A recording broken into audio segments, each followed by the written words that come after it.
السلام علیکم دوستو، کیسے ہیں آپ؟ امید کرتا ہوں سب خیریت سے ہوں گے۔ جیسا کہ آپ جانتے ہیں کہ چیف جسٹس آف پاکستان قاضی فائز عیسیٰ نے حال ہی میں ختم نبوت کے بارے میں ایک فیصلہ سنایا، جس میں ختم نبوت کی چند دفعات کو حذف کرنے کا فیصلہ پیش کیا۔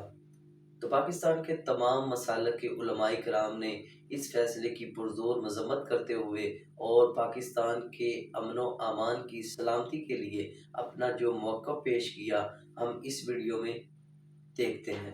تمام علماء اکرام نے ایک ہی بات پر زور دیا ہے کہ ان سکوں کو دوبارہ بحال کیا جائے۔ تو دیکھتے ہیں اس ویڈیو میں کہ مختلف مسالک کے علماء کرام نے اپنا موقف کس طریقے سے پیش کیا۔ محترم چیف جسٹس صاحب، آپ آئین پاکستان کا دوبارہ مطالعہ فرمائیں۔ آئین پاکستان کہتا ہے کہ قادیانی اقلیت ہیں، یہ مسلمان نہیں، یہ حضور کی ختم نبوت کے ڈاکو اور چور ہیں، اور تعزیرات پاکستان کی دفعہ 295C اور 295B آپ کو بتائے گی۔ آپ پڑھیں تو صحیح، وہ آئین پاکستان آپ کو بتائے گا کہ قادیانی خود کو مسلمان نہیں کہہ سکتے۔ قادیانی اپنی عبادت گاہ کو جو بھی وہ بناتے ہیں اسے مسجد نہیں کہہ سکتے، اس عبادت گاہ میں قادیانی اذان نہیں دے سکتے۔ قادیانی پاکستان کے اندر آئین پاکستان کے مطابق اپنے مذہب کی ترویج اور اشاعت اور دعوت کا کام نہیں کر سکتے۔ ہاں ٹھیک ہے، اقلیت ہیں، رہیں جس طرح بقیہ اقلیتیں رہتی ہیں، یہ بھی رہیں۔ آپ کے ان ریمارکس نے اور ان جملوں نے کس قدر غصہ اور نفرت پیدا کر دی ہے، خدا را اپنے جملوں پر نظر ثانی فرمائے۔ خدا نہ خواستہ کہیں اس کے نتیجے میں پورے ملک کے اندر ایک بار پھر انارکی نہ پھیل جائے، نفرت کی آگ نہ بھڑک اٹھے، اور لوگوں کے جذبات جس قدر مجروح ہوں گے لوگ اپنے غصے کا اظہار کریں گے۔ پہلے ہی پاکستان وحشی عدمی استحکام کا شکار ہے، آئے روز دہشت گردی کے حملے بڑھ رہے ہیں، نفرت اس قدر بڑھ چکی عوام اور اداروں کے درمیان کہ جسے ختم کرنے کے لیے ایک طویل وقت درکار ہوگا۔ ایسے وقت میں آپ کے اس طرح کے جملے انتہائی نامناسب ہیں۔ میں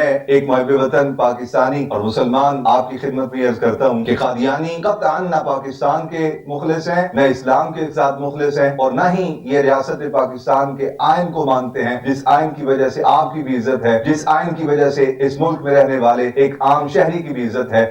یہاں ایک بات کرنے لگا ہوں، میرے سننے میں آیا ہے کہ ہماری عدلیہ میں سے ایک صاحب نے یہ کہا ہے کہ اسلام میں جبر نہیں ہے، زبردستی نہیں ہے۔ کوئی شخص کوئی بھی مذہب اختیار کرنا چاہتا ہے، اسلام رکاوٹ نہیں بنتا، لیکن اسلام کا نام لے کر اسلام کے خلاف عقیدہ رکھے، اس کی اجازت کس نے دی ہے؟ نام لے وہ کہ مسلمان ہے اور عقیدہ کفریہ رکھے، اس بارے میں کون سی آیت آپ کے پاس ہے یا کون سی حدیث آپ کے پاس؟ اگر آپ آزادی اظہار کو بنیاد بنا کر ایک شخص کو دین کے خلاف یا مسلمہ اجماعی جمہوری امور میں کوئی شخص خلاف بات کرتا ہے اور آپ اس کو کہتے ہیں کہ اس کو بھی آزادی اظہار، تو معاف کیجیے گا، یہ آزادی اظہار نہیں، یہ فتنہ گری ہے، یہ ظلم ہے۔ ذہن میں رہے، مسلمان نہ کہلائے، وہ جو دین رکھنا چاہتا ہے رکھے۔ اگر وہ ختم نبوت کا منکر ہے تو وہ اپنے آپ کو مسلمان کہلانے کی کوشش نہ کرے۔ آپ مجھے بتا دیں کہ جی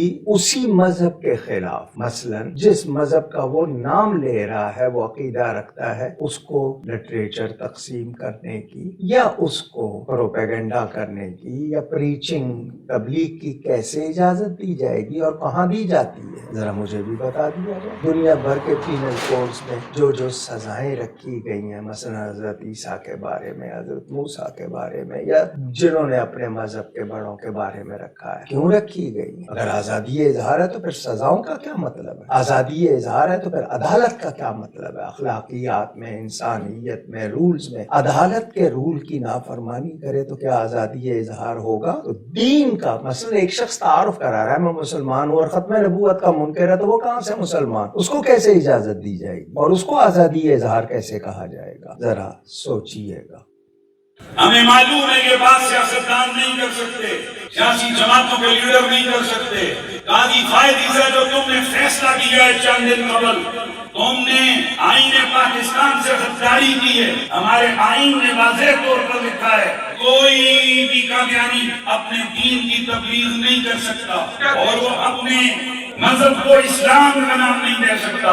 یہ ایجنٹری کے طور پر استعمال ہوئے قاضی فائز عیسیٰ، اس نے جو فیصلہ کیا ہے اور اس نے 1984 کا جو آرڈیننس تھا اس نے اس کی جو روح تھی اس کو متاثر کیا ہے۔ اور یہ جو اس طرح کے چیف جسٹس ہیں، جس طرح پچھلا تھا اس سے پچھلا تھا، ان خبیثوں کی، ان بے غیرتوں کی جو فیصلے फैसले होते हैं। एक ने आसिया मलूना को यहाँ से आजाद किया, एक ने इसी तरह कल्याणियों की जनाब चमचगीरी की, और अभी इसने की है।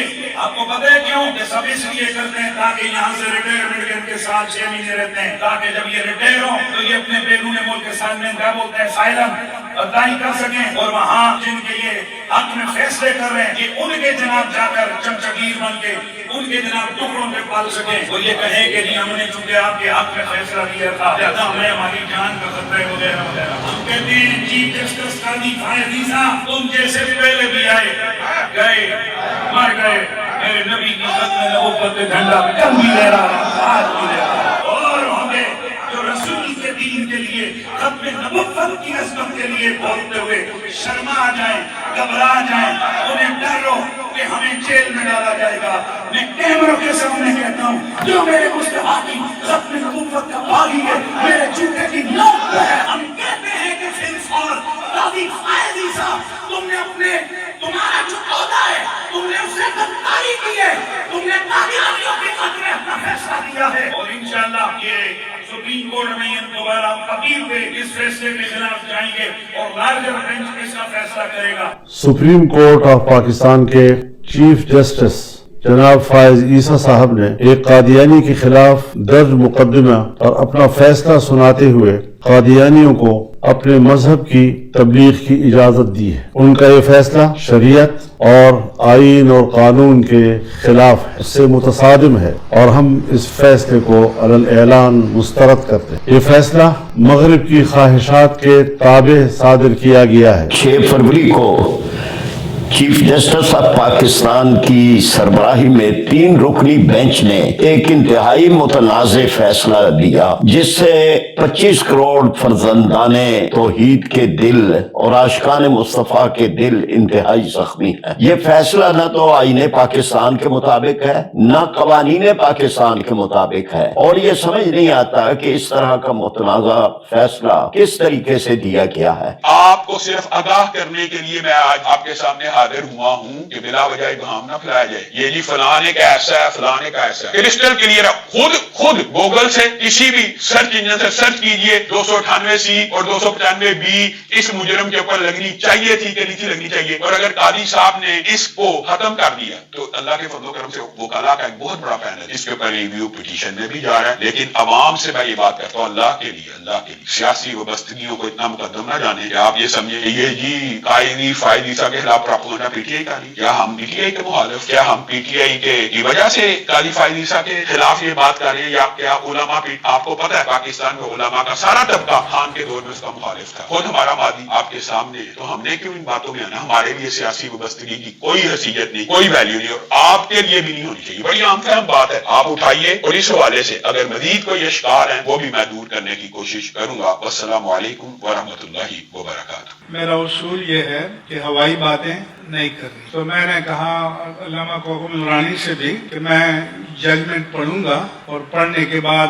बात करूंगा। सुबह मुझे जजमेंट मिला, वो मैंने पढ़ा, और उसमें मसला ये था कि 2019 में एक शख्स है, उसकी किताब है तफसीर सगीर, उसकी बुनियाद पर केस दर्ज हुआ। 2020 में अब कानून बना कुरान के हवाले से, तो बाद में उसकी दफात का इतलाक उस पर कर दिया गया। तो ये जो बेंच था जस्टिस काजी फायद ईसा और जस्टिस मसर्रत हिलाली, इन्होंने हवाला दिया कि भाई ये जुर्म है या FIR है 2019 की है, और ये जो कानून बना है जिसको आप अप्लाई करना चाहते हैं ये बाद का कानून है, और कानून का इतलाक माक़बल से नहीं होता, कानून जब आ जाए तो उसके बाद होता है। अगर इतनी ही बात होती, उनके तबसरे न आते तो ठीक है, उन्होंने जमानत दे दी, लेकिन उन्होंने उसमें 2 आयतें लिख दी कि आप हर बार कहते हैं कुरान की हुर्मत पर हरफ आया, तो उन्होंने एक आयत लिख दी कि इन्ना नहनु नज़्ज़लना ज़िक्र व इन्ना लहू लहाफ़िज़ून, और दूसरी ला इकराह फ़िद्दीन।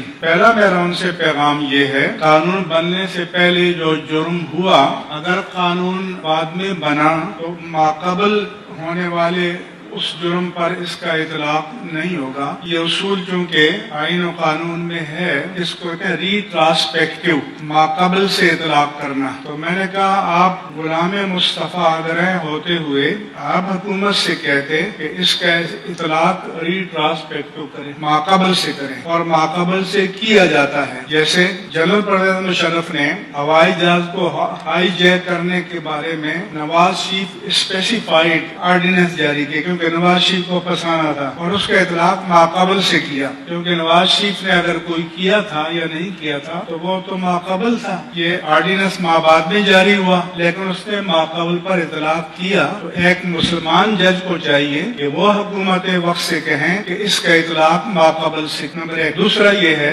एक जुर्म होता है कि वो हुआ था वो और उसके असरात खत्म हो गए। एक जुर्म वो है जो कंटिन्यू है, क्योंकि तफसीर सगीर तो आज भी मौजूद है, वो मादूम तो नहीं हुई। तो आप अपने लिखते कि आइंदा से इसकी इशाअत को बंद किया जाए और जितने नुस्खे मौजूद हैं उनको जब्त कर लिया जाए। इस तरह का इन मुसलमान जजों ने कोई फैसले में जिक्र नहीं किया, सिर्फ उसको रिलीफ देने पर इनकी नजर। दूसरा जो आपने ला इकराह फिद्दीन कोट किया है, तो ये आपने मिस कोट किया है। इस केस पर इसका कोई इतलाक नहीं होता, क्योंकि ये तो नहीं है कि कुछ लोगों ने उसकी गर्दन पकड़ी हुई है कि तुम कलमा पढ़ो और वो नहीं पढ़ रहा, तो आप कहते हैं अल्लाह कहता है कि जबर नहीं है। मैंने कहा हमारे नजदीक तो कोई जबरिया कलमा पढ़ भी रहे, दिल से न पढ़े तो ईमान साबित नहीं है, उसका एतबार नहीं है। लेकिन यहाँ पर इस आयत का कोई एप्लीकेशन, कोई हवाला नहीं है, आपने बिला वजह डाल दी। दूसरे इन्ना नहनु नज़्ज़लना ज़िक्रा आप कोड करके ये कहना चाहते हैं कि अल्लाह जाने वो हिफाजत कर लेगा, हम तो फारिग बैठे हैं। अल्लाह हिफाजत करेगा